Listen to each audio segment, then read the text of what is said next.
سلام، من هانام. تا الان که 21 سالمه هنوز نمیدونم واقعا چه کاری خوشحالم میکنه. از بچگی تا الانم دلم خواست چیزای زیادی باشم. اینکه بشینم جلوی دوربین و یه چیزی به بقیه یاد بدم. آهن بشن با هم یه غذام درست میشه. یا نقاشی بکشم. یه خونه کوچولو هم بکش اینجا پایین زیر خورشیده. یا حتی بچه توی خونه من خیلی شدونم.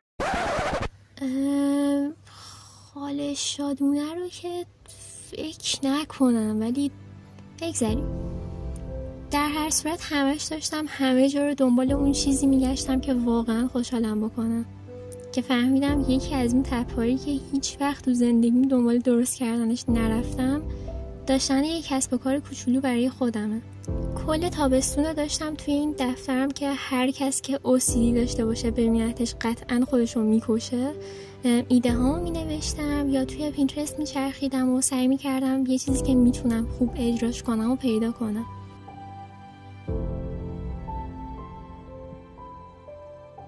در کل هر کاری که دوست داشتم انجام بدم و سعی مینوشتم تا یادم نره و بتونم یه ذره بهترش بکنم.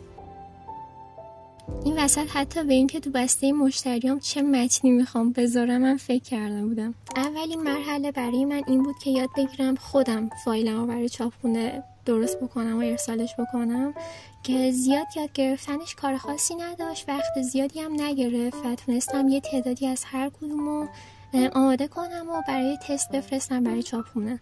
مرحله دوم خرید لوازم بسته‌بندی بود که میدونم خیلی عجله کردم، ولی ترسیدم که یهو قیمتاشون خیلی بالا بره و از بودجم بیشتر بشه. اصلا هم زیاد لازم نبود که صبر بکنم چون خیلی سریع به دستم رسید. اولین چیزی که خریدم از این جعبه‌های کیبوردیه که نمیدونم چرا انقدر ازشون خوشم میاد، چون که خیلی باحالن کلا. برای داخلشون هم از این پوشالا خریدم که البته اینا یه حالت پارچه‌ای طور داشتن. خودم هم ایدم این بود که شبیه این گرس‌های ماینکرافت توی جعبه بذارمشون و اصلا اون چیزی نشد که فکر میکردم، پس احتمالا همینجوری تکی ازشون استفاده کنم. سومین چیزم یه سری از این پلاستیکای کوچولوئه که چیز خاصی نیستن و بعدش هم 1000 تا پاکت پستی که نمیدونم واقعا قرار استفاده بشن یا نه. و چیز مورد علاقه هم که خیلی براش ذوق داشتم این لیبل جعبه ها بود که خیلی بامزه شدن و قراره که این شکلی بچسبونمشون روی بسته ها. از اونجایی که جا نداشتم باید یه طبقه تو کتابخونه رو خالی میکردم و همه این وسایل اونجا میچپوندم.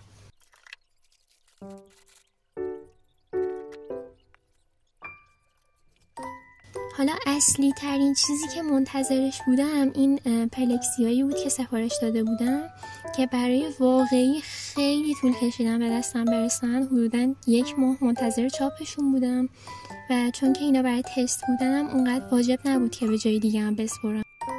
برای همین برای سریای بعدی سفارشم باید بگردم دنبال یه چاپخونه جدید.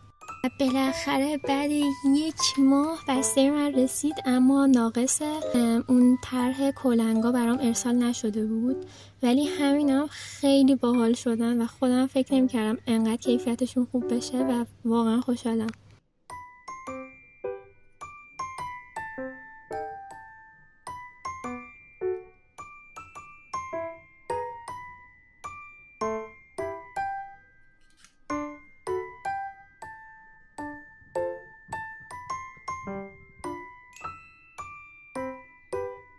برای مرحله بعدی باید میرفتم خرازی، برای همین هر چیزی که نیاز داشتم و نوشتم تا برم بخرمشون.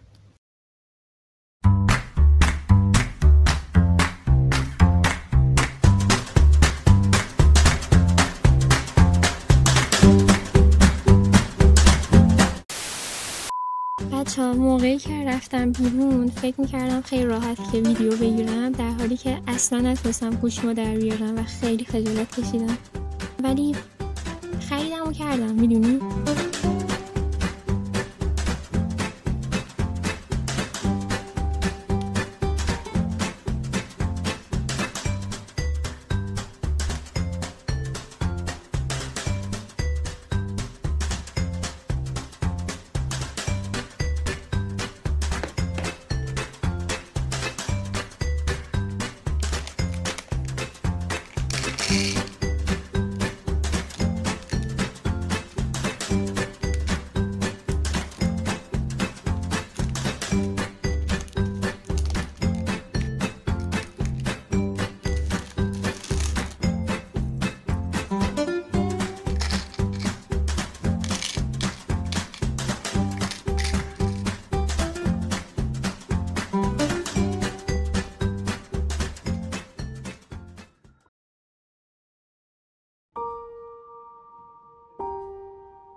روز دارم سعی میکنم که یکم بهتر و قشنگترشون کنم تا آماده بشن برای آپلود توی پیجم، که سعی میکنم خیلی زود به مرور همشون رو آپلود بکنم و بذارمشون.